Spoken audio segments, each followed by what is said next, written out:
fosforilación, acetilación, metilación.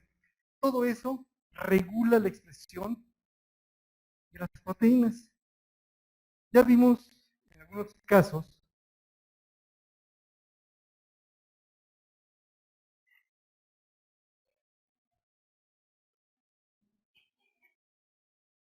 hoy.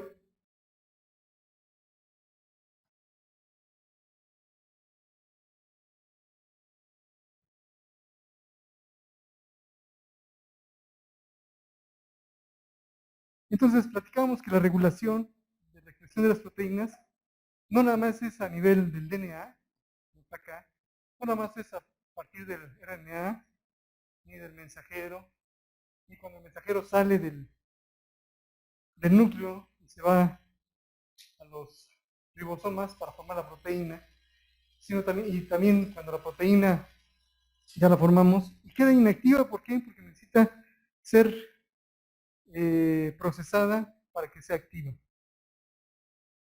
Entonces tenemos diferentes sitios que cada uno regula.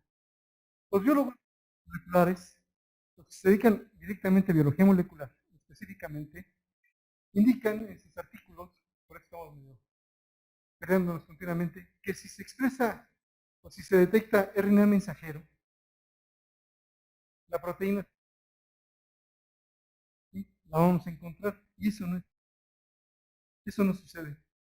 ¿Por qué? Porque a veces se genera RNA mensajero, pero las condiciones pueden cambiar, y esas condiciones hacen que no se produzca la proteína, ¿sí? Entonces, se puede generar el mensajero, pero no hay proteína. O se genera una proteína que no es funcional porque no se madura. No tiene esos cambios que habíamos mencionado la vez pasada de acetilación, metilación, formación de puentes de hidrógeno, formación de las betas plegadas, ni las alfa hélices, etcétera, etcétera, etcétera, ni los puentes de sulfuro, ni por lo tanto no van a llegar a su estructura terciaria y posiblemente, si son componentes de otras proteínas, a su estructura cuaternaria. ¿Sí? Entonces, todo eso regula la expresión. ¿Qué tipo de expresión hemos visto? ¿Cómo hemos visto que se regula la expresión? A nivel del DNA, ¿qué hemos visto?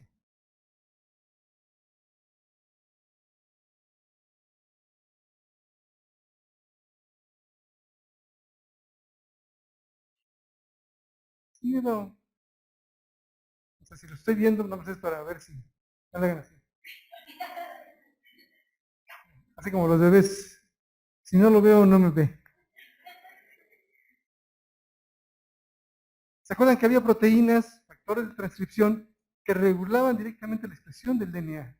Entonces, ahí. Tenemos otro punto importante a nivel del DNA, la duplicación. La duplicación no siempre se está dando, no siempre se está presentando. Y esta duplicación, ¿sí?, o replicación, está extensa, está regulada por el ciclo celular. No siempre se está duplicando. Entonces, el ciclo celular es muy importante. ¿Quién activa o quién inhibe o cómo se regula el ciclo celular? ¿Quién lo controla?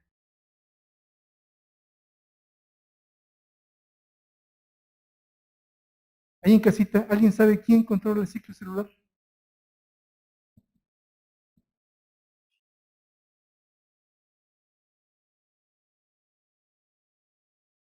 ¿Ya se fueron? Pues la misma célula, ¿no, doctor? Sí, pero la célula, ¿cómo le hace? O sea, la misma célula lo puede regular. ¿Cómo le hace? ¿No? Puntos de control, exactamente. ¿Quién regula esos puntos de control? ¿O quién está en esos puntos de control? Que si perdemos esos puntos de control, aparecen enfermedades.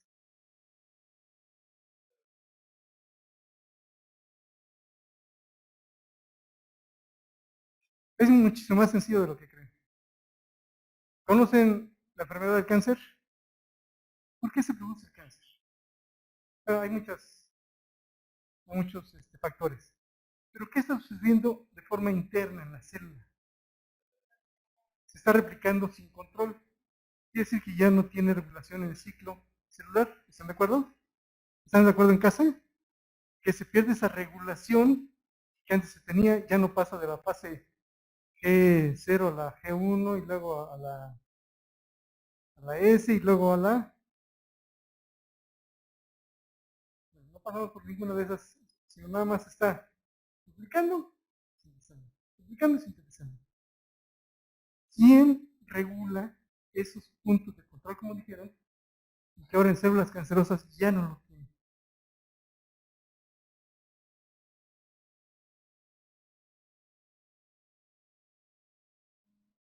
Ah, son factores de transcripción, ¿no, doctor? Algunos son factores de transcripción y otras son sinasas, proteínas, y otras son fosfatasas. ¿Sí? Estas moléculas, estas enzimas que están fosforilando y desfosforilando a otras proteínas que llevan a cabo todo este proceso. Se pierde esa regulación, ya no hay esa regulación de fosforilación o desfosforilación, dependiendo del estado en el que se encuentre la célula. Y nada más están reproduciendo. Entonces, si perdemos ese control, el DNA se está duplicando y va a ser la señal para que se duplique la célula. Y nada más eso va a dedicarse. Y además come pura glucosa. No come otra cosa. Las células cancerosas comen glucosa. Y entonces no hacen, no generan acetilcoenzima para alimentar el ciclo de Krebs. Solamente están obteniendo ATP en grandes cantidades en la segunda parte de la glucólisis. Por eso la gente que tiene cáncer, y aunque coma mucho, se siente débil. Bueno, aparte de los tratamientos, pero se siente débil porque toda la glucosa que está en su organismo se le están comiendo esas células cancerosas. ¿Sí? Y dependiendo de dónde se encuentra el tumor, qué tipo de tumor, la estirpe, en el caso de las mujeres, que su regulación es hormonal y que muchos de los tumores de mama o cervicouterinos son dependientes de hormonas, los picos de hormonas, pues pueden avanzar muchísimo más rápido, son muy agresivos. Entonces, esta regulación que se pierde por varios factores. Muchos de ellos son por su mala alimentación, por exposición a algún agente químico físico, algo que modifique, cambie o altere las condiciones de estas proteínas sinasas o fosfatas. Entonces es muy importante que lo tomemos en cuenta. Esto a nivel del DNA. Cuando generamos el RNA,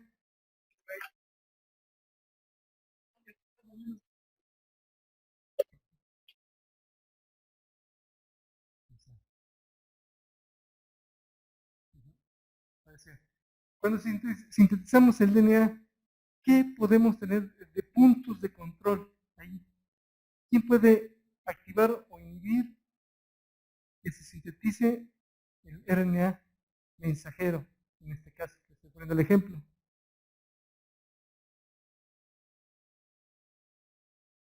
¿Qué procesos que ya vimos pueden modificar la expresión del RNA? Puede ser el splicing, que no haya un corte y empalme adecuado. Puede ser la formación del capuchón del estado 5'. Puede ser que no se forme adecuadamente la cola de polía del extremo 3'. Eso ya es una modificación. Y si esta proteína todavía es más complicada o este transcripto es más complicado y su splicing es alternativo, que nos va a producir no una, sino dos, o tres o cuatro tipos de proteínas diferentes, dependiendo de las condiciones en las que se encuentre, entonces esa regulación debe ser más fina y se vuelve más compleja. Si perdemos esta regulación, pues los RNA mensajeros no van a madurar. Y si no maduran, pues no van a salir del núcleo y por lo tanto no va a llevar el mensaje a los ribosomas. Otro de los problemas es el transporte del mensajero a los ribosomas para la proteína. ¿Sí? ¿Qué puede afectar que el mensajero no lleve o no traduzca bien la información que trae del núcleo?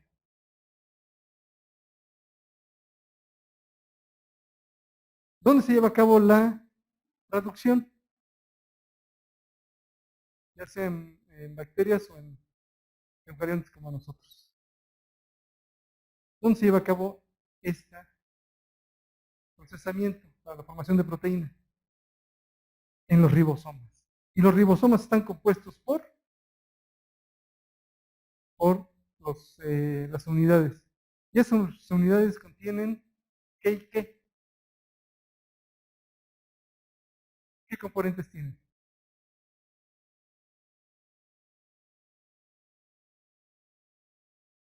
Ya lo vimos. Proteínas y RNA ribosomal. Ribosomal, exactamente. Entonces tiene dos componentes, ¿sí? Muy importantes. Y que esos dos componentes van a formar sitios específicos que van a ser por el mensajero, o que los va a reconocer el mensajero. ¿Sí? ¿Se acuerdan del sitio A, P y E? Que se forman cuando el ribosoma se unen las unidades pequeña y grande. Entonces, podemos inhibir, evitar que el mensajero se pegue.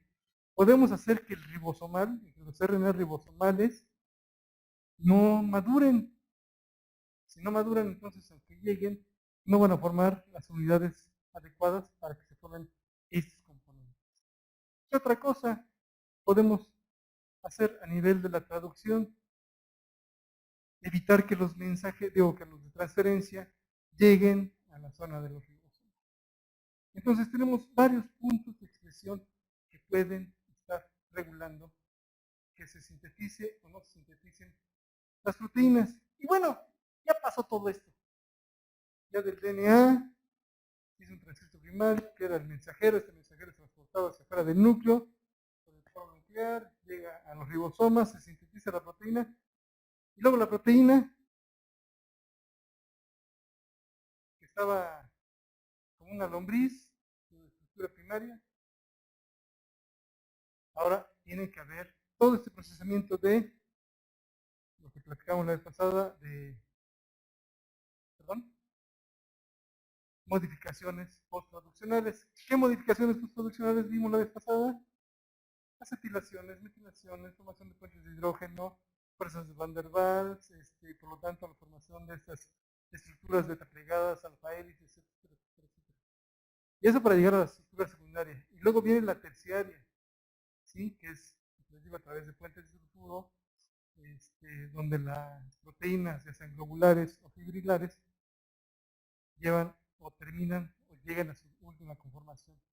Y puede ser que no sean activas todavía, que necesiten llegar a la al cuarto nivel de estructura. Entonces, todos esos procesos regulan la expresión genética. ¿Sí? Y si no llegamos hasta acá, no tenemos una proteína activa, de nada sirvió todo este procesamiento hasta llegar a la formación de proteína. ¿Ok? Entonces, tenemos también una regulación cis y una regulación trans. ¿A qué se refiere cada una de estas regulaciones? Como dice ahí, hay secuencias reguladoras del DNA, ya sea un operador, un promotor, que pueden controlar la expresión de genes. Y la cis indica que este regulador, controlador, se encuentra juntito a toda la estructura del gen. Como el operón de la lactosa. Todo estaba en una sola estructura, pegadito todo uno tras otro. ¿No? La trans está indicando que es un gen regulador, una estructura reguladora que no está pegado a toda esta maquinaria del gen, sino que se encuentra en otro extremo. Y ahorita lo vamos a ver más adelante. También se hacen modificaciones a nivel de la caja Tata. ¿Se acuerdan dónde estaba la caja Tata? ¿Se acuerdan?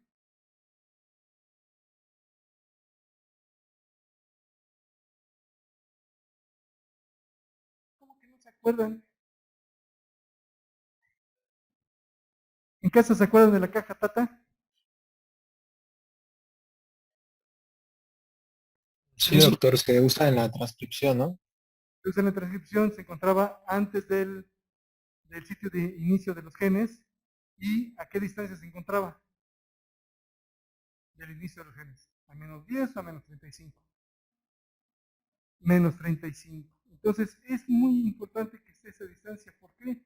Porque eso es lo que reconoce la polimerasa del RNA, que esté esa distancia. No más, no menos. Y entonces si hay modificaciones en esa distancia, la polimerasa no trabaja de forma adecuada. No te vayan a regañar que traes ahí el líquido. O sea, que no te lo vayan a ver. Tómatelo, pero no te lo vayan a ver. Yo no he visto nada. Ah, ella. Bueno. Ok, entonces, muy importante que se encuentren a esta distancia. Cambios en estas distancias hacen que la expresión de los genes no sea la adecuada. ¿Okay? También tenemos otros procesos de inducción. Hacemos que las proteínas, se sinteticen en algún momento. ¿En qué momento se van a sintetizar? Cuando son necesarias. Entonces son proteínas inducibles, como lo que vimos en el operón de la lactosa, que se inducía su producción cuando había lactosa. Cuando no había lactosa, se inhibe su producción. ¿Por qué no se inhibe? Porque no lo vamos a necesitar en ese momento para nada. Entonces, por economía celular, no lo vamos a estar utilizando. ¿Vale? O el proceso de represión, caso contrario. Si no tengo, como les digo, la lactosa, entonces ¿para qué estoy produciendo las enzimas que van a degradar a la lactosa? O en el caso del triptofano de la histidina, que no están interactuando mientras las concentraciones de estos aminoácidos sean altas. En el momento en que disminuye la concentración, se sintetizan las proteínas para sintetizar estos aminoácidos. ¿Vale? Entonces tenemos estos dos procesos de inducción y de represión. Muy importante que se regule. Como ya vimos, y ahorita lo vamos a recordar por si se les olvidó, que no creo que se les haya olvidado, ¿verdad? Estos procesos de inducción y represión son los que están regulando específicamente la formación de RNA funcional. Si no quitamos la represión o no paramos la inducción, podríamos estar sin la proteína que necesitamos o generar mucha proteína que ya no necesitamos en algún momento. Y esto es un gasto, porque ya vimos que se necesita muchísima energía para estar produciendo cada una de las proteínas. Y si necesitamos muchísimas proteínas, pues entonces se está gastando a lo loco. El caso del operón, el más estudiado, el más conocido, y fue el primero, fue el operón de la lactosa, donde veíamos nosotros, y el operón de la lactosa se estudió en Escherichia coli porque era la bacteria que nos quejaba y la podíamos manejar para arriba, para abajo, hacerle, quitarle, ponerle. Ya podemos insertar plásmidos, que vamos a ver más adelante qué es un plásmido, porque estos plásmidos nos van a ayudar o nos van a permitir hacerle maldades o hacer que nos haga algunas proteínas que necesitamos para la síntesis de algo que en salud se utiliza, como la insulina. ¿Sí? Se produce a nivel de Escherichia coli, pero es el gen que está insertado de los cerdos, que a nosotros nos funciona. ¿Cómo sucedió eso? Pues eso lo que a través de modificaciones genéticas se puede obtener. ¿Sí? Una cosa muy, muy importante es que, como dice acá, esta expresión de proteínas se prende y se apaga. ¿Sí? ¿Cómo se prende y se apaga? Pues ya digamos, ¿puedo cambiarle?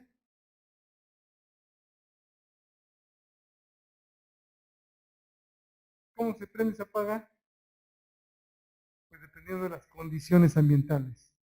Como les decía yo, si hay lactosa, si hay aminoácidos, si hay una proteína de membrana o de lisosomales o lo que se necesite, dependiendo de las condiciones, se van a sintetizar. Hay muchas proteínas que se están generando de forma continua, siempre se están produciendo. Esas no son las inducibles, esas son las proteínas, ¿cómo se les conoce? Las proteínas que siempre se están expresando.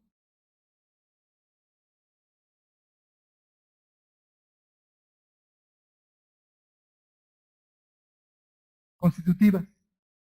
Se les llama proteínas constitutivas porque siempre están produciendo a un nivel X. Cuando hay una división celular, entonces empieza a producir más, pero estas nunca dejan de producirse. Las otras, por lo tanto, son las inducibles. Y las inducibles son las que nos gustan porque tienen una regulación muy fina. ¿Okay?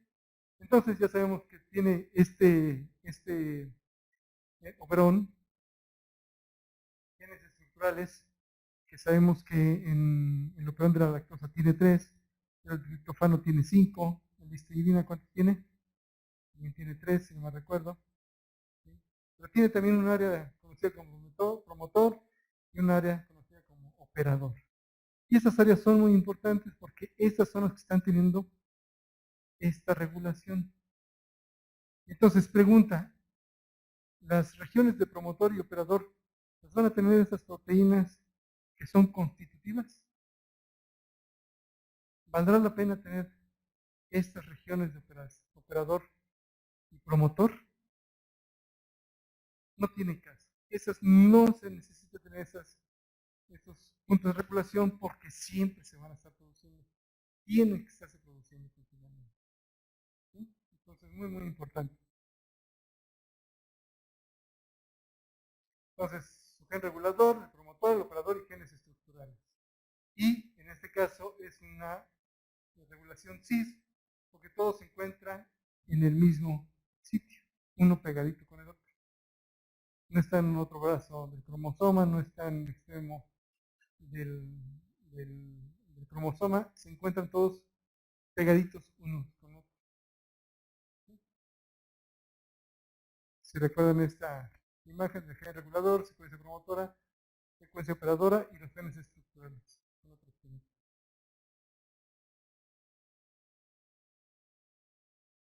Entonces, el represor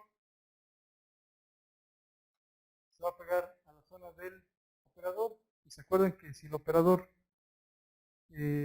no está libre, la polimerasa, por más que quiera, no puede quitar la proteína represora. No la puede quitar. ¿Quién la quita? En el caso del operón de la lactosa, es la misma lactosa. Le cambia la afinidad de este represor que se encuentra unido. Cuando no hay lactosa, llega la lactosa, se une, le cambia la afinidad por la región del operador.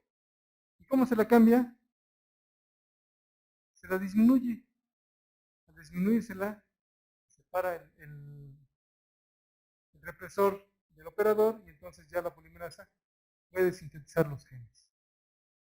Caso contrario, cuando se acaba la lactosa, ¿qué sucede? Pues el represor cambia otra vez su afinidad por la región del operador, se hace más afín a esta región y entonces se vuelve a pegar. Y con eso activamos o inhibimos la expresión de estos genes estructurales. ¿Sí quedó claro? Sencillito, facilito. ¿Okay? Entonces, si no formamos estas proteínas, que es la beta-galactosidasa, la permeasa, ¿a qué se dedica? Como dice su nombre, permite el paso de la lactosa al interior de la célula. Y la beta-galactosidasa rompe el dímero de la lactosa, que es una galactosa y una glucosa, y ya la glucosa entra al ciclo a la glucólisis, y la galactosa, ¿qué hacemos?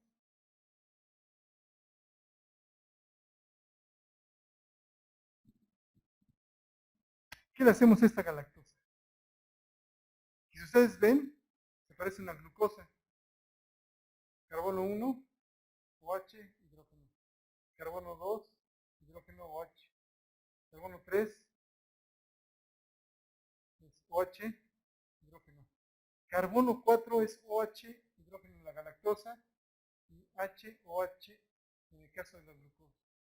Y en el carbono 5, está igualito. ¿Qué hace la transacetilasa? Lo va a convertir esta galactosa en glucosa a través de este cambio. Exactamente. Entonces necesitamos esa enzima, la tercera enzima, para convertir esta galactosa en glucosa y que también entre a la vía de la glucólisis para obtención de energía. Entonces, si no se sintetizan, aunque se sintetice la permeasa, aunque se degrade, se produzca la galactosidasa, si no está la transacetilasa que convierte la galactosa en glucosa, pues parte de la energía se va a estar perdiendo. Entonces, un punto de regulación son las mismas proteínas, y que si no se sintetizan, pues no se obtiene energía. Si no se produce la beta-galactosidasa, entonces no rompemos el disacárido y no obtenemos galactosa ni glucosa. Y si no se producen estas dos carbohidratos, estos dos azúcares, ¿qué sucede? Por más que trae lactosa la bacteria, pues no va a poder degradar. Peor aún, si sintetizo la beta-galactosidasa y la transacetilasa, pero no sintetizo la permeasa, entonces, aunque haya mucho lactosa en el medio, pues nunca va a poder entrar. ¿Sí? Entonces, es un ciclo, es una forma de estar regulando toda esta línea. Y por eso los genes, en este caso, siempre están en tándem, uno tras de otro, porque se tienen que sintetizar todos en conjunto. Si no se sintetizan los tres, entonces no se lleva a cabo la vía metabólica que estamos viendo. Si se sintetizan los tres, pues se lleva. Y si se sintetizan dos y uno no, o uno de ellos se sintetiza de forma errónea, entonces, aunque pueda transportarse, aunque pueda degradarlo, no vamos a obtener la suficiente energía para que el bicho siga creciendo. ¿Sí quedó claro? Entonces, la importancia de la regulación. Entonces, obtenemos de la beta-galactosidasa, permeasa y la transacetilasa, que son importantes para que se lleve a cabo este proceso de degradación de la lactosa. ¿Qué sucede con nosotros? Bueno, ustedes no, porque están muy jovencitos, pero con las personas que no pueden, que son intolerantes a la lactosa. ¿Qué sucedió ahí? Ahí en casita, ¿alguien sabe por qué la gente se vuelve intolerante a la lactosa? Doctor, A ver, ahí en casita, quiero oír su voz. tengo una pregunta. Bueno, había escuchado que cuando no consume, o sea, dejas de consumir, por ejemplo, la lactosa o la leche, te puedes volver intolerante a la lactosa. ¿Es cierto? Que yo sepa, no es un proceso de adaptación. Entonces, no lo sé así que sea claramente. Pero hay personas que siempre tomaron leche y de repente ya no pueden tomarla.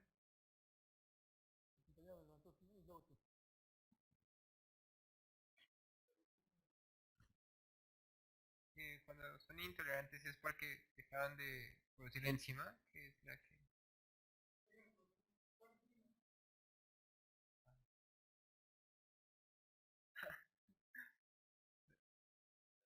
acetilasa. Dicen aquí que se deja de sintetizar la transacetilasa. A ver, vamos a ver qué nos dicen por acá. Bueno, yo más que nada tengo una duda porque tengo una amiga que se hizo intolerante a la lactosa, pero de tanto tomarla.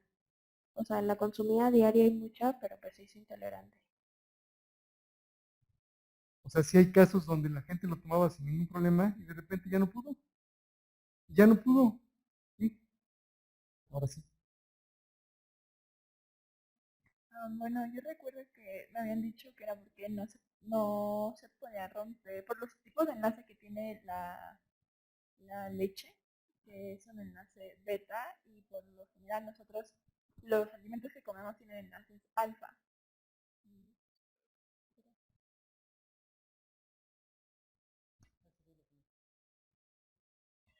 Ok, tiene que ver exactamente con la ruptura de este enlace. ¿Sí? La beta-galactosidasa lo tiene, digo, la lactosa lo tiene en qué forma. ¿Se acuerdan cómo se llamaba esa estructura?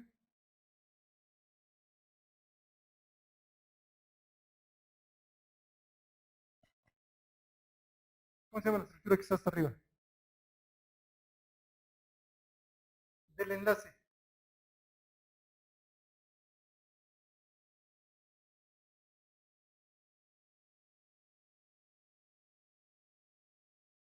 Tiene glucosídico o glucosídico. Y entonces la beta galactosidasa lo que hace es primero convertir este en el glucosídico, ¿no? Y si no lo logra hacer, entonces el siguiente paso es que la beta galactosidasa no va a poder romperlo.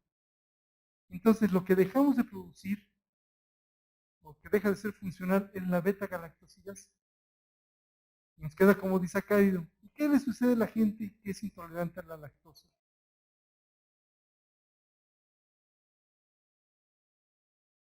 ¿Les da qué? Pues, les produce diarrea. ¿Sí?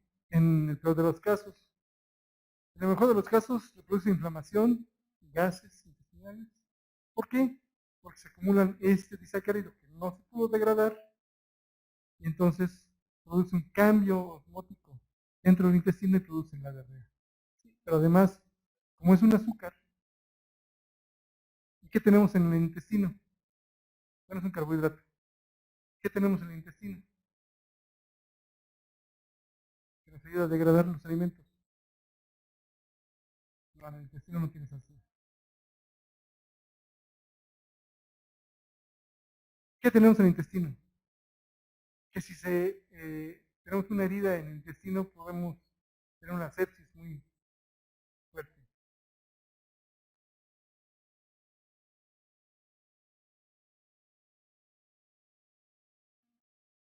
¿Ok? ¿El Helicobacter pylori?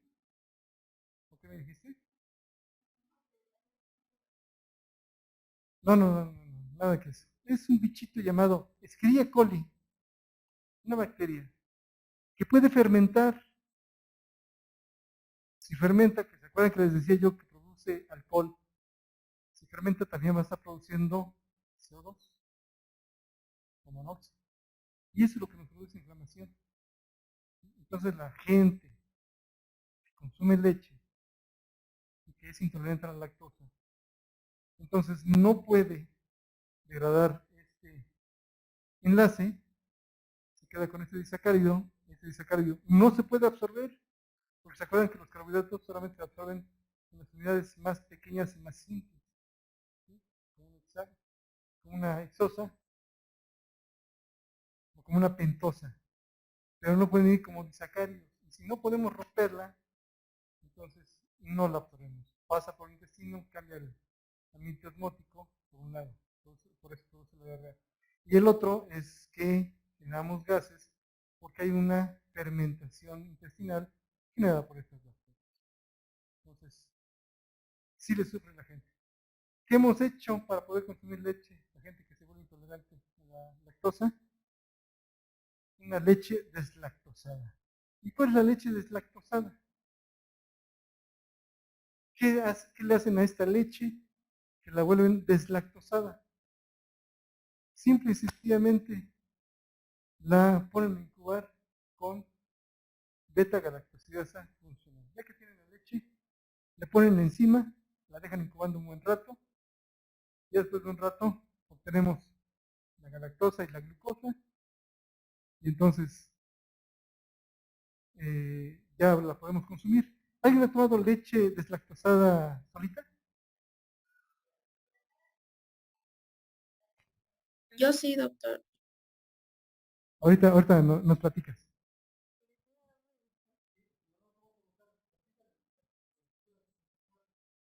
Pues en mi casa antes acostumbrábamos tomar leche deslactosada porque mi hermana es intolerante a la lactosa.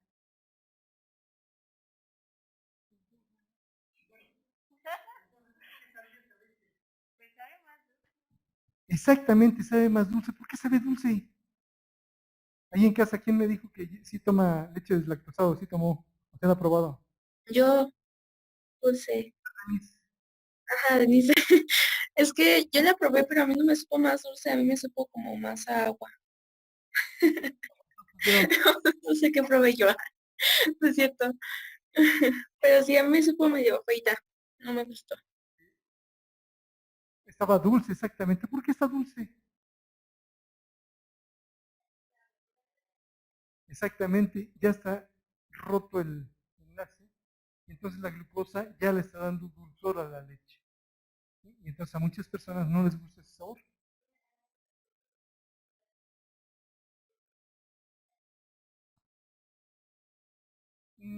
Puede ser que se vuelva un poco más ligera la leche, pero no es por la ruptura de la lactosa, más bien porque ya viene bautizado.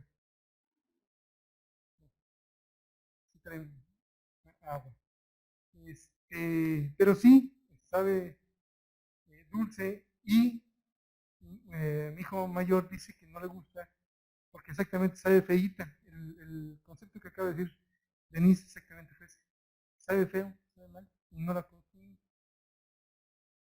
Entonces, yo no puedo tomar de esta leche normal, tiene que ser deslactosada. Entonces yo me compro mi leche aparte, porque todos los demás parecen becerros, toman mucha leche ahí en la casa. Digo yo, es pregunta. No, no, pero me acerco.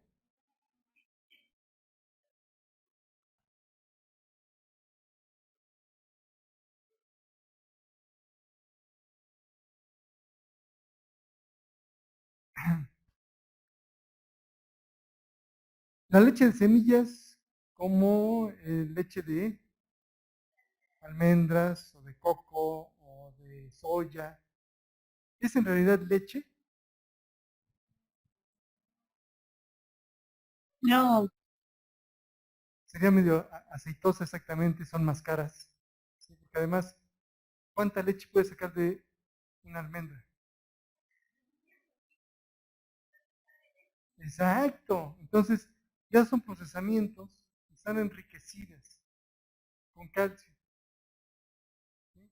Pero no salen con esa cantidad de calcio que tiene una leche normal. Están enriquecidas y una cosa muy, muy importante, que sí es cierto, es un poco más grasosa, pero tiene gran cantidad de ácidos grasos con insaturaciones o poliinsaturaciones. Y eso es bueno para el organismo. ¿Sí? Esa es una. Dos, no tiene hormonas que le dan a las vacas para producir leche. Muchas de las hormonas que se les da a las vacas hacen que produzcan más leche o que se embaracen pronto porque hasta que tienen su becerro es el momento que pueden producir leche. Antes no. ¿Qué pasó?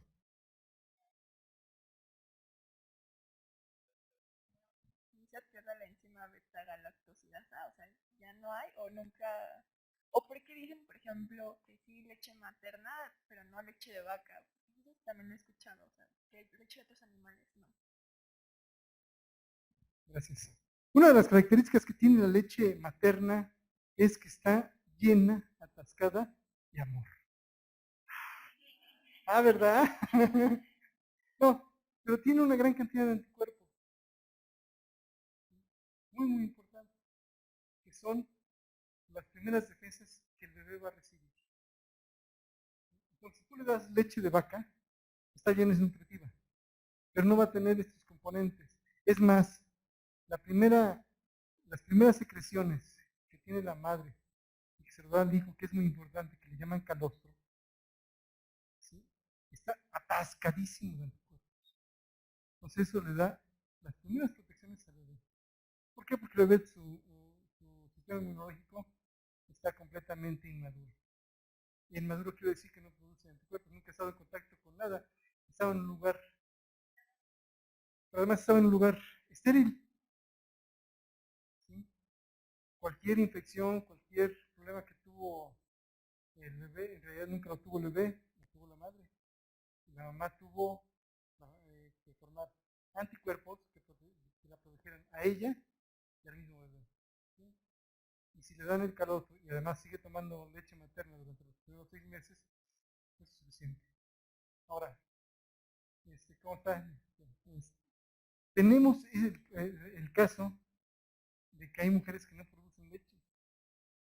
En ese caso sí se le da un complemento de leche de polvo, que son procesadas, con leche de vaca. Y a veces el bebé no recibe de forma adecuada por su organismo por inmadurez la leche de vaca. Y eso produce intolerancia desde muy pequeñito. Entonces hay que darle leche procesada de estas que evitan cólicos, que evitan grumos, que cualquier cantidad. Pero sí es muy importante. Ahora, hay personas que sí producen leche, que sí quisieron tener un bebé, pero no lo quieren amamantar, porque van a perder la figura, porque se les va a hacer pero los senos, etcétera, etcétera. Entonces, estas personas les dan también ese tipo de leches en polvo o sustitutos de leche. Y hay niños, los de rancho, que toman de cualquier leche. No les pasa nada, al contrario. Son como los señores de la basura. ¿Dónde comen los señores de la basura? ¿Es verdad? Y yo los veo comiendo ahí sentados en la pala esta mecánica que tienen. Estaban los 2, 3 comiéndose sus tacos, sus tortas y no se enferman.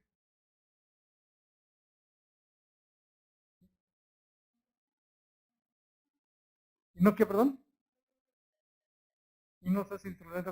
Además, si son, van a tener infecciones por ahí, pero en general están muy, muy sanos. ¿Sí? Y además están en el rayo del sol, con los olores fétidos que tiene ahí la basura, y ya se vuelven inmunes. ¿No? Entonces, son como los niños de rancho. Ellos toman leche materna, leche de vaca, de cabra, ¿sí? Y se comen otro tipo de cosas. Ahora, en los ranchos luego no hay mucho dinero, entonces no hay leches de vaca o de cabra porque se van a vender. Y entonces les da otros complementos naturales, digamos, la misma tortilla. Está nixtamalizada, así se dice, nixtamal, que lo que le ponen es calcio. Y a la hora que la procesan, pues está atascado de calcio. Con que coman tortilla, ahí ven a los chavaquitos con un taquito ahí mordiendo. Pero no es suficiente para que desarrollen hueso de forma adecuada. No es lo óptimo, pero pues es lo que hace. Bueno, ¿perdón? ¿No? Entonces, nosotros dejamos de producir una beta-galactosidasa que sea adecuada para romper, para modificar el enlace y después romperlo. Entonces, por eso se nos acumula por intestino y nos va mal. ¿Cómo sabemos que nos va mal? Bueno, a mí, cuando una cosa me va a caer mal, a los 10, 15 minutos ya lo sé que me va a caer mal, porque ya me cayó mal. Inmediatamente yo como se puro tubo, inmediatamente pasa. Pero hay otras personas que tardan todavía 2, 3 horas en que se den cuenta que algo no está bien. Entonces yo soy como sensor, entonces me mandan el gym primero a comer las cosas. ¿Ok? Entonces, para que estas 3 proteínas se puedan sintetizar, necesitamos que haya primero el substrato, que este substrato puede entrar, y entonces quiere decir que debe de haber un poquito de esta permeasa metida en la membrana de la bacteria. Si no existe esta permeasa, este poro, este canal por donde pasa la lactosa, entonces no se va a poder, no va a poder entrar porque no entra por difusión. Entonces, si no entra por difusión, pues necesitamos que esto quede un poquito. Ya dentro de la lactosa, entonces se inicia el proceso de síntesis de todas las demás en gran cantidad. Se produce gran cantidad de permeasa para permitir la entrada de la lactosa, la beta-galactosidasa que la va a transformar y romper, y la transacetilasa. ¿Sí? Entonces, esto es una regulación importante. Cuando ya toda la lactosa se degradó, se consumió, entonces, como les digo, el represor cambia su afinidad, se pega otra vez al operador y se detiene todo este procesamiento o síntesis de las proteínas. ¿Sí? Con el triptofano era exactamente lo mismo, nada más que al contrario. Si yo tengo mucho triptofano, ¿para qué lo voy a seguir produciendo? Entonces, lo dejo de producir. ¿Y cómo lo dejo de producir? Hay otra molécula que se pega al operador, otro represor, ¿sí? Que se pega al operador y entonces queda ahí. En el momento que las concentraciones de triptofano disminuyen, entonces el represor se despega del operador y ya la polimerasa puede llevar a cabo la síntesis de los genes estructurales, que en este caso son 5. Entonces, igual. ¿Y quién es el represor? ¿O quién es la molécula? El mismo triptofano. Es el que está. Entonces, el triptofano, cuando hay mucho, se pega al represor, el represor cambia su afinidad y se une. Entonces, la polimerasa, por más que llegue, no va a sintetizar. En el momento que bajen las concentraciones de triptofano, entonces esto se despega, porque el triptofano se va a utilizar para otra vía metabólica, se despega de acá, y entonces el represor se quita de la zona o del área del operador, perdón, y entonces ya la polimerasa puede llevar a cabo la síntesis de las. Entonces, en resumen, es eso. Son contrarios, pero regulan la expresión de estas proteínas, de cada una de estas vías. Entonces, la lactosa es el inductor y en el caso del triptofano es un represor. Sí.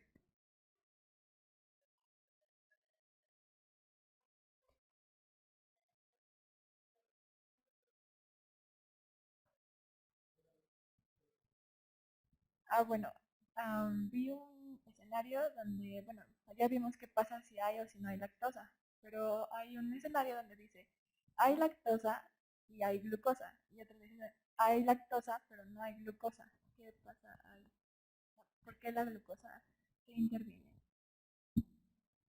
¿Pero en qué escenario? ¿Qué estaban viendo? ¿Mm?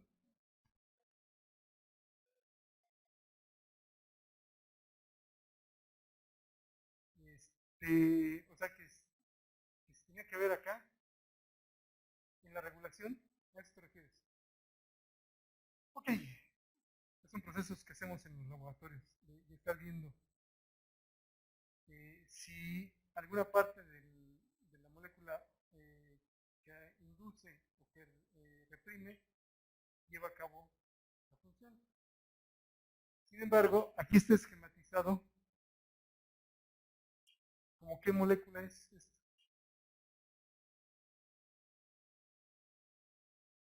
¿Qué molécula es esta?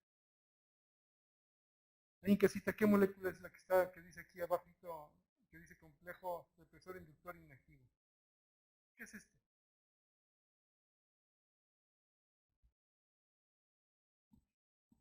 ¿Perdón? No, ¿Sería lactosa, doctor? exactamente es la lactosa, es el disacárido.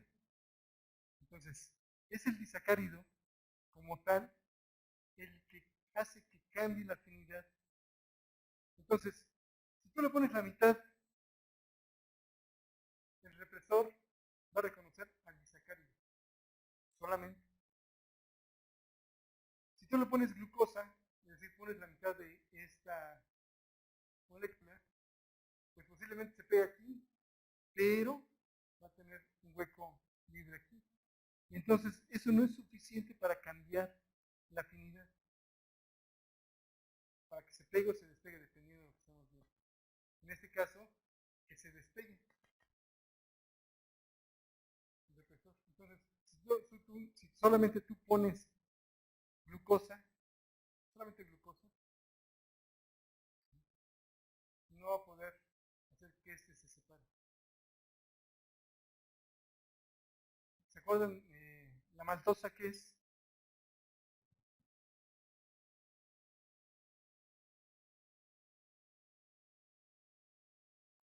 También es un disacárido, ¿no?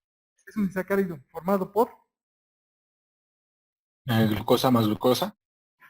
son dos glucosas. Si nosotros ponemos maltosa acá, resulta que no, tampoco cambia la afinidad. Solamente en el caso de la lactosa. ¿Y por qué solamente la lactosa? Porque el represor reconoce a la galactosa y a la glucosa. ¿Cómo lo reconoce? Porque tiene esta pequeña diferencia. Digo acá, en el carbono número 4. Lo que reconoce es como si fuera una llave. Tú puedes tener una llave exactamente igual a otra. Pero si tiene nada más un borde diferente, por más que, porque el que hizo la copia no la hizo bien, con ese borde, ese cambio de borde es suficiente para que no puedas abrir la puerta. Aquí exactamente sucede lo mismo. Aunque se parecen, son similares o son parte de la molécula que inhibe o que activa, no puede llevar a cabo su función porque no es la molécula que le cambia la afinidad. Entonces, si solamente pones glucosa, si tú solamente pones pura glucosa, como te digo, vas a hacer que se pegue en un sitio específico, pero el otro queda libre. Si tú pones la maltosa, que es un disacárido que está formado por dos glucosas, posiblemente se pegue, pero después se va a despegar. ¿Por qué? Porque no es el alimento o no es la molécula que está buscando el represor. Él solamente se va a despegar y solamente se va a despegar porque a él le gusta la lactosa. No le gusta la maltosa y no le gusta que las cosas estén a medias. ¿Completo o no? ¿Sí? Entonces, si pones mucha glucosa, pues no va a haber cambio en la afinidad del represor. Si tú pones lactosa, sí va a haber cambio. Si pones maltosa, que son dos glucosas, no va a haber cambio. Nada más reconocen la cebeta, pero además reconoce que es una galactosa. Debe tener la galactosa y la glucosa, no dos glucosas, solamente. Y esa es la especificidad de las enzimas en algunos casos. Lo que les decía yo la vez pasada de la coldeshirogenasa, de la proteína que llamamos alcohol deshidrogenasa en realidad no se llama, no debería llamarse alcohol deshidrogenasa. Pero durante su proceso de transición de activo a inactivo, reconoce al alcohol como un sustrato que puede degradarlo, pero lo degrada muy lento. Entonces, por eso las borracheras duran horas.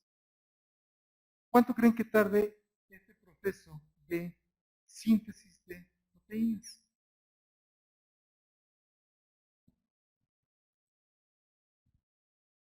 Tiene que ser muy rápido.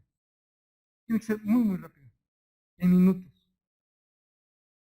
¿Sí? ¿Por qué? Porque tú la pusiste la bacteria en un medio donde no había carbohidratos y de repente le echas la lactosa, entonces, o le echas leche, está la lactosa, y empieza en ese momento la lactosa entra a las células y entonces empieza o induce la síntesis de estas proteínas.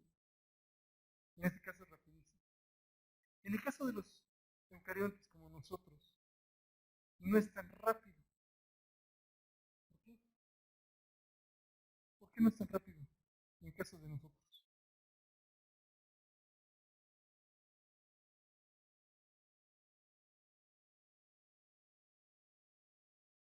En casita, ¿por qué no es rápido todos estos procesamientos?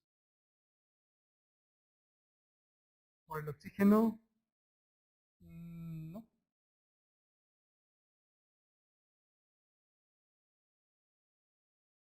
Porque tienen que ser revisados con mayor detenimiento.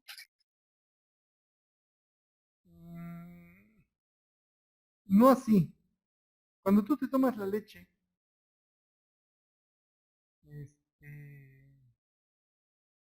¿A dónde va a parar? Cuando alguien toma leche, ¿a dónde va a parar la leche? Al estómago. Y tenemos ahí, o sea, les iba a decir, lo que no tengo, se queda en el estómago y va pasando poquito a poco, ¿cierto? No pasa de golpe todo, ¿o sí? Nos imaginamos un rato en lo que hay procesamiento diferente de cada uno, pero además ya hay un poco de degradación por las amilasas que tenemos a nivel de la saliva, ¿sí? Entonces si había polisacáridos que lo degradamos un poquito. Pero llega al estómago, y entonces en el estómago, ¿qué va a suceder después?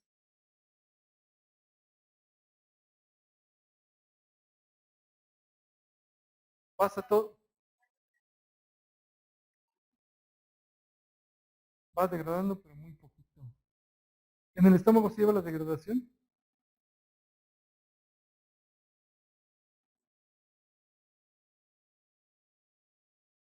Pero aquí en la bacteria como la están trabajando, la bacteria la trabajan de forma aislada, no dentro del intestino. Tiene que ir pasando poco a poco al intestino, ¿sí?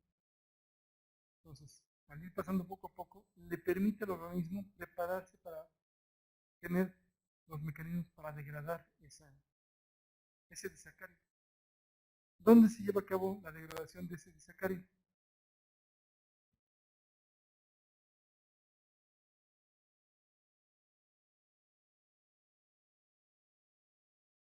A nivel intestinal.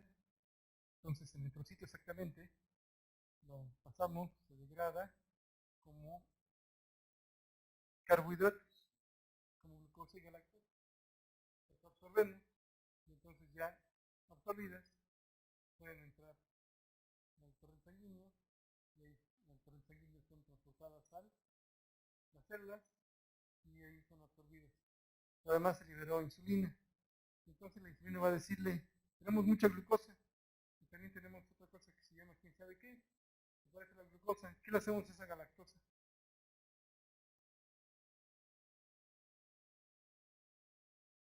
La tenemos que transformar en glucosa para poderla utilizar. Entonces nosotros ya tenemos una acetilasa, transacetilasa, que la convierte galactosa a glucosa para que pueda ser utilizada.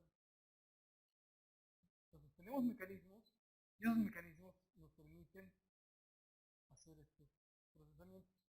En el caso mío, que no tengo estómago, que no almaceno nada, bueno, sí almaceno, pero de forma diferente. Por eso les digo que en 10-15 minutos ya sé que esa leche no era deslactosada. Le pongo como globo, me llega de golpe, y no me da tiempo de nada. Entonces, esas barreras nos permiten hacer este procesamiento más lento, más tranquilo. ¿En qué momento se termina de pasar la leche? Depende. Si nada más me tomé un vaso de leche, si la leche era combinada en un licuado, sí, en realidad no era un licuado, era un pastel. Y entonces, dependiendo de dónde iba, cuál era el vehículo con el que iba acompañado, entonces ese tiempo que tarda en degradarse toda estos carbohidratos. Entonces depende. No es tan rápido como en bacterias, porque en bacterias además una cosa muy importante. No regulan a través de hormonas. Y nosotros sí. Entonces todo este procesamiento ya entró enterocito, por el sanguíneo, hasta las células. Y luego, y si no tenemos insulina, por mucha carbohidrato o leche que consumamos, de nada sirve. Entonces debe de ser regulado por hormonas. Entonces todo este proceso se lleva a cabo durante un buen rato, 2-3 horas. Ya después disminuye otra vez la insulina, disminuye también la concentración de carbohidratos dentro de la sangre, porque ya todo ingresó a las células. Y ya, además de que ingresó, ya se transformó en glucosa. Y si ya se transformó en glucosa, pues entonces hicimos glucólisis. Y ya hicimos glucólisis, hicimos piruvato, acetilcoenzima, y acetilcoenzima alimenta el ciclo de Krebs, etcétera, etcétera. ¿Vale? Entonces, muy importante que entendamos que en bacterias es muy rápido, en humanos, en nosotros, que es más lento por todas las verdades. Pero además, otro punto muy importante es que nuestras células tienen gran cantidad de organelos. Entonces, tienen otra regulación. En el caso de las bacterias, ¿cuántos organelos tienen?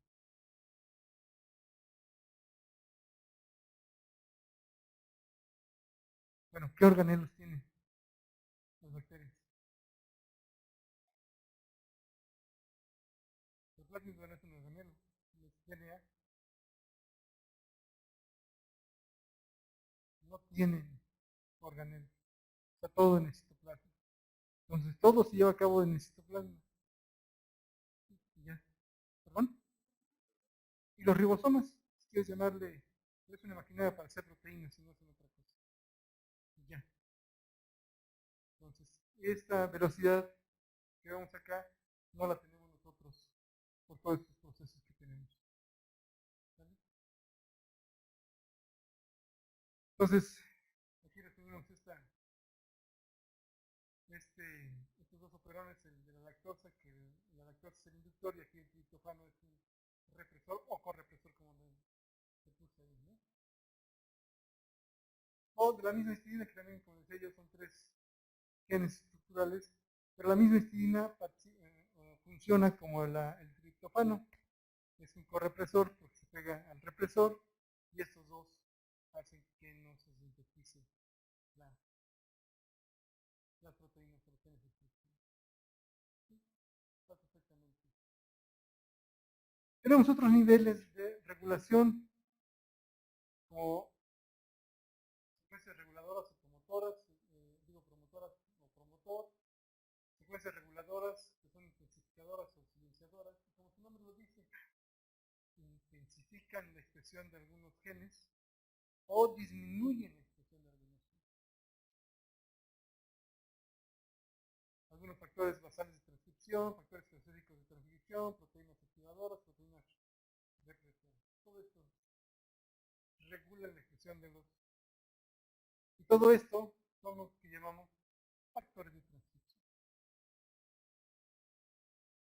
¿Qué factores de transcripción conocemos o tenemos? Hemos visto, estudiado, analizado. Son proteínas que tienen segmentos específicos. Unas que tienen dedos de zinc, o que tienen estos átomos de zinc coordinados y que atrapan al DNA, la de hélice, bucle hélice o cremallera de leucina. ¿Sí? Estas proteínas tienen estas características y por sus características se pegan al DNA. Digamos la hélice de giro hélice, este es el DNA y esta estructura abraza el DNA.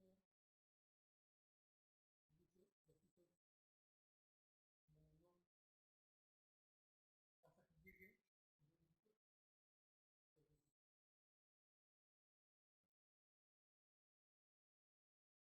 Tenemos los dedos de zinc, que es una proteína que tiene en su estructura átomos de zinc.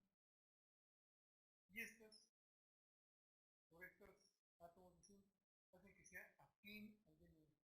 Si es muy afín al DNA, pues también lo abraza. ¿En qué momento lo sueltan? Cuando llegue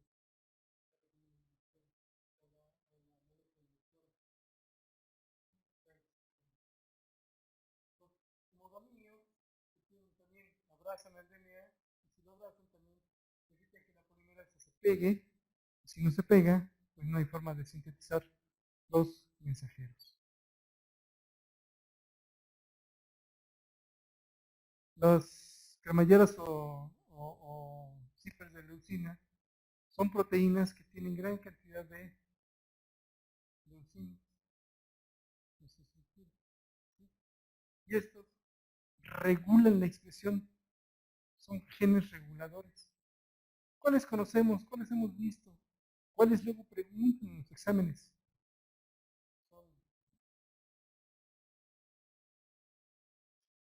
Jun, Boss, que son los más estudiados, los primeros que se conocieron. Hay otras proteínas que vamos a ver más adelante, como la P53, que tiene que ver con la expresión y regulación también de genes, y que se exacerba su actividad en células cancerosas. Entonces, muy importante. Entonces, esta es la proteína, y en los extremos donde tiene la leucina es donde se pega al DNA. Y si se pega al DNA, pues tampoco permite la transcripción de genes.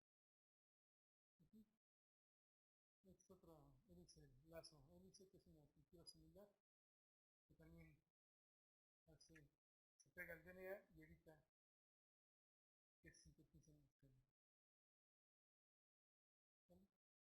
Bueno, platicábamos de la regulación cis, que la cis es que el gen regulador se encuentra pegado a las secuencias codificantes, a los promotores.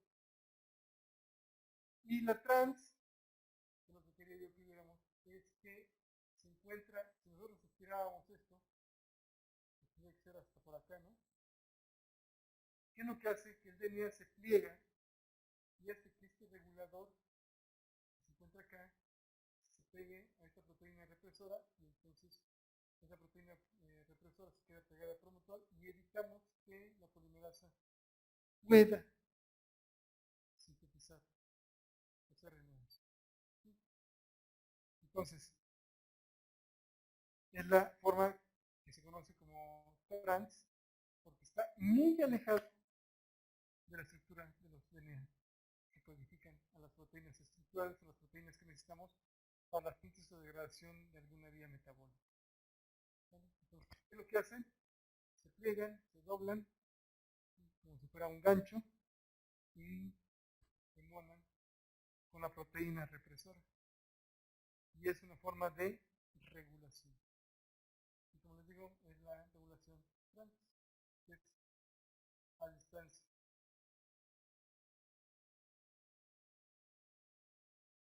Otro tipo de regulación es lo que les decía yo la vez pasada, por qué los cromosomas se ven áreas muy blancas, áreas grises y áreas muy negras. ¿Se acuerdan cuando les platiqué la vez pasada de esto?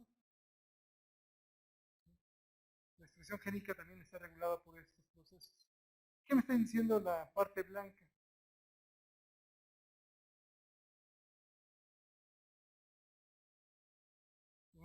Una estaba activa y otra no estaba tan activa y otra está más o menos activa.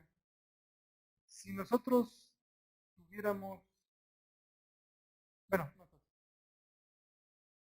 la parte oscura es activa o inactiva. Es inactiva exactamente porque está muy compacta. Entonces las enzimas que puedan duplicar no pueden entrar a esa zona por su alta compactación. Las zonas claras, por lo tanto, son muy activas porque no están tan compactas y permiten que las proteínas, las polimerasas, puedan ingresar y llevar a cabo su función. Las zonas ni tan oscuras ni tan claras como las grises, estas funcionalidades, es el grado de compactación. Unas no están tan compactas, otras sí. Y esto también está regulando la expresión de algunos genes o de varios genes, dependiendo. Entonces, tenemos cromatina muy condensada, poco condensada o sin condensación, que permite la expresión de diferentes genes. Y lo que les decía la vez pasada, la metilación es muy importante. Si encontramos metilaciones en el DNA o en las proteínas que enrollan el DNA, que son llamadas histonas, exactamente, entonces nos va a permitir que se expresen o que no se expresen dependiendo de cuántas metilaciones tengan. Si un DNA tiene gran cantidad de metilaciones, nos está indicando que es un DNA viejo. Entonces, si es un DNA viejo, entonces este DNA va a tener problemas a la hora de expresar. Y lo más seguro es que se destruya, se degrade, para sintetizar un nuevo DNA. ¿Vale? Y, como dice acá, la expresión de algunos genes que se encuentran en el cromosoma X en las mujeres, pues produce un alto grado de metilación y esto hace que se expresen o no se expresen dependiendo de cuánta metilación haya en estos sitios. Porque ya les había platicado de del splicing. El splicing es quitar los intrones de los exones, la alternativa normal y el alternativo, que tiene que ver con la maduración de un tipo de proteína u otro tipo de proteína, dependiendo de las condiciones. ¿Sí? Y además, ya habíamos platicado de todos los procesamientos de metilación, hidroxilación, fosforilación, fosforilación, ADP riboxilación, glucosilación, etcétera, etcétera, etcétera, etcétera, que regulan la actividad de diferentes proteínas. ¿Sí? Y otro punto muy importante que regula la expresión es la cantidad de energía que necesitamos para poder sintetizar estas proteínas. Y si no tenemos suficiente energía, pues no producimos la suficiente cantidad de proteínas y por lo tanto muchas de las funciones o alguna de las funciones o una sola función se puede ver afectada y esto puede producir padecimientos. ¿Vale? También de los poliribosomas, ¿se acuerdan que muchos ribosomas se unían al DNA y esto hacía más eficiente la síntesis de proteínas? ¿Okay? La misma epigenética, temperatura, puede determinar el sexo en algunos organismos como las tortugas o los cocodrilos, ¿sí? Dependiendo qué tan enterrados estén los huevos de las tortugas o de los cocodrilos, es la temperatura con la que se desarrollan estos embriones que se ponen en el huevo. Y si alcanzamos 35 grados, va a haber más cantidad de hembras que machos. Y si es menor a 35 grados, vamos a obtener mayor cantidad de machos que hembras. Normalmente por eso se producen tantos huevos fertilizados, como dependiendo de la especie, pero van entre 20 y 80 huevos. Y como es un gradiente de temperatura donde los entierran, entonces podemos obtener la mitad de hembras y la mitad de machos aproximadamente. La cosa es que lleguen a la madurez, ¿no? Porque como son pequeños, son indefensos, pues hay otros depredadores que se los comen. Ya habíamos platicado la vez pasada que la regulación en la epigenética de las personas puede generar diferentes enfermedades. ¿A qué me refiero? A que si la persona tiene buenos hábitos, pues no va a tener ningún problema aparentemente de enfermedades. Pero si la persona tiene malos hábitos de alimentación, de dormir, si fuma, si consume mucho alcohol, pues que va a generar daños a nivel celular, ¿sí? O cambios. Y no traje las fotografías, pero se acuerdan la persona que tenía un desorden alimenticio y tenía su gemela. Una estaba muy gorda y la otra persona estaba muy delgada. O un problema hormonal, producía que una persona fuera muy gorda y la otra persona muy delgada. O cambios en la temperatura o cambios en la zona de oxigenación o de presión. Una persona que vive a nivel del mar tiene cambios porque su alimentación es diferente a los que viven a nivel de arriba de 2000 metros. Y esto se ve reflejado en enfermedades como el síndrome metabólico o mínimo de diabetes, enfermedades renales o cardiovascular. Algo que también regula la expresión de algunos genes son los virus. ¿Por qué los virus? Porque su material genético lo insertan dentro de nuestro material genético. Entonces pueden modificar producen enfermedades. ¿Qué tipo de enfermedades?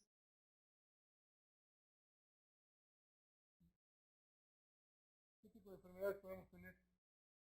Dependiendo de qué es lo que, cuál sea su material genético, ya sea DNA, RNA o ambos, ya sea lineal, circular, segmentada, en cadenas de una sola cadena, de dos cadenas, y qué sentido tenga, si es positivo, negativo o bicatenario, uno con sentido contrario al otro, va a ser el tipo de infección, pero aún así va a regular la expresión de varios genes. ¿Por qué? Digamos, en el caso del SIDA, el VIH genera, lo que platicamos la vez pasada, genera sus proteínas a través de nuestra maquinaria. Modifica la expresión de algunos genes, se inhiben la expresión de algunos genes para que se pueda llevar a cabo la síntesis de sus propias proteínas para la formación de cápside o toda esa estructura del VIH. O el de la hepatitis B también genera cambios genéticos, pero además causa fatiga, náuseas, fiebre, pérdida de apetito, dolor muscular y de estómago, diarrea, dolor de cabeza, una gran cantidad. Y esto porque modificó, porque infectó unas células hepáticas que provocó. La hepatitis C, que es todavía más agresiva, ¿sí? También es un virus que produce esta enfermedad y que afecta también, y que también produce cansancio, náuseas, granitos en la piel que producen picazón, fiebre, pérdida de apetito. Y esta pérdida de apetito, ¿por qué se lleva a cabo? Porque es una respuesta cuando el hígado se enferma. Y si no consumimos alimento, ¿qué va a suceder? Nos debilitamos. Entonces se vuelve un círculo vicioso. Lamentablemente, la gente que tiene hepatitis C no se cura. Solamente se mantiene. Tiene que tener una alimentación adecuada, no tener sobresaltos, su sistema inmunológico está comprometido. Y si está comprometido, entonces no puede estar en contacto con gente enferma o que lo pueda enfermar. Entonces sí se vuelve muy, muy complicado. ¿Y todo por qué? Porque nos afectó. Y también tienen diarrea, tos seca, la orina es oscura, su excremento es de color claro. ¿Por qué? Porque no están consumiendo, no están degradando, no están desechando la bilirrubina. ¿Y cómo se llama la otra molécula? Son dos moléculas específicas que genera el hígado por todo su metabolismo las excreta, no me acuerdo cómo se llama. ¿Sí? Pero les da también ictericia porque se enferman el hígado. También la viruela, también es una modificación que cambia toda la expresión. ¿En qué momento nos dice produce granitos? Pero eso nos modifica. Y tenemos algunos medicamentos que pueden controlar algunas enfermedades. Sin embargo, pues no las podemos quitar. En el caso del SIDA, no podemos quitar esta enfermedad, así como en la de la hepatitis C. Esto ya lo tenemos platicado. Infección aguda, asintomática o fase sintomática, donde presentan algunos síntomas que pueden ir dañando o afectando su vida cotidiana. Sí.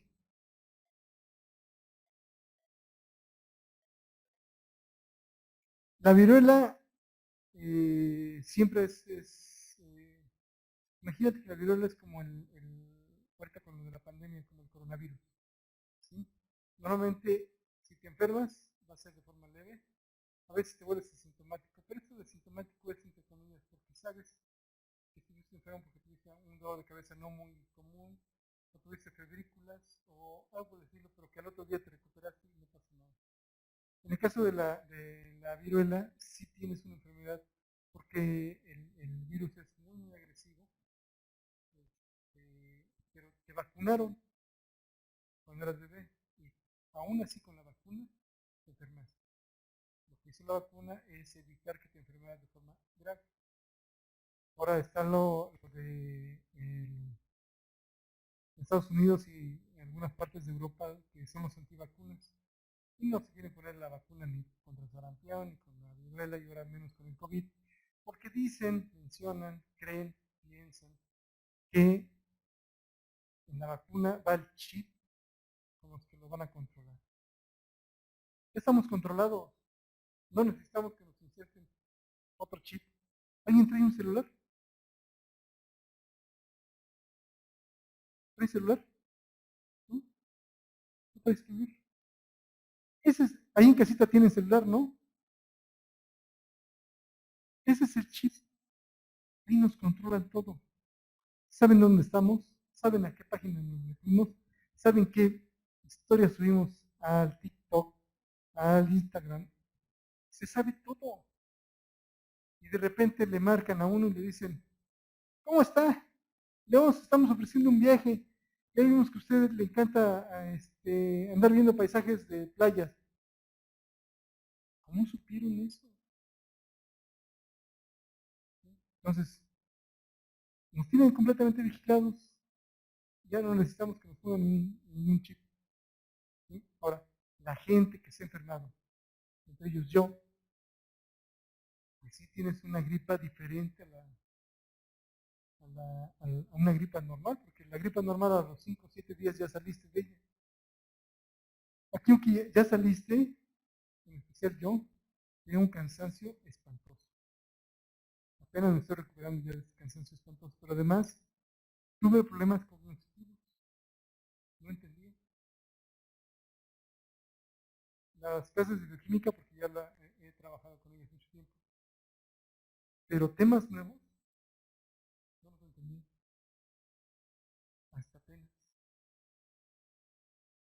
O mi esposa que todavía tiene una tos. Le digo que de perro. La tos y tos y tos. Y hay gente que tiene así, esa tosecita, o que tiene problemas respiratorios. Entonces, a lo que voy es que los que nos hemos enfermado sabemos perfectamente que sí es una enfermedad, que sí necesitamos la vacuna. Cuando me enfermé, nos enfermamos toda la familia. De todos, mi hija, la más chica, todavía no estaba vacunada. Ella fue la que más tiempo tardó en salir de la enfermedad. Y ella, como hace deporte, no hubo tanto problema, ¿no? Físicamente no tuvo ningún problema. Pero mi esposa, que no hace ningún deporte, tiene este problema de la tos. Entonces, no hay chip, no hay nada de eso. Les digo, el celular es el chip con el que nos controlan y nos andan vigilando. Bueno, esto ya lo platicamos, del VIH, SIDA y todo el problema que causa, y que modifica también, como les digo yo, la expresión de proteínas. ¿Cómo le hace? Invadiendo el sistema productor de proteínas del hospedero, es decir, de nuestras células, en especial las células inmunológicas. Entonces, si están comprometidas estas células inmunológicas, pues claro que nos debilitamos de forma inmunológicamente hablando y somos susceptibles a tener infecciones oportunistas. ¿Ok? ¿Preguntas hasta acá? ¿Nada? Bueno, las siguientes clases nos vamos a dedicar a ver cosas más directas en los laboratorios sobre mecanismos de entender qué es un protocogen y cómo se convierte en oncogen. La tecnología del DNA recombinante, cómo lo utilizamos en medicina, vectores de clonación y de expresión y cómo lo hacemos para hacer esas clonaciones, para qué sirven, para qué nos pueden funcionar a nosotros. Y vamos a entender sobre las mutaciones que ya las entendemos, cómo las podemos reparar y cuándo no podemos reparar. ¿Vale? ¿Preguntas, dudas, comentarios? ¿Nada? ¿En casa? ¿Ya se durmieron? No, No, doctor. aquí No, estamos. doctor. Oh, así me encanta, que contesten entre todos, ¿no? Ahora les voy a decir que me da envidia que hace ratito estaban hablando más los que estaban en línea que los que estaban acá. Luces, Tenemos que sacar el nombre del grupo, doctor, porque en la otra clase hay oyentes y siempre participan mucho. voy a traer oyentes para que oyentes sobran.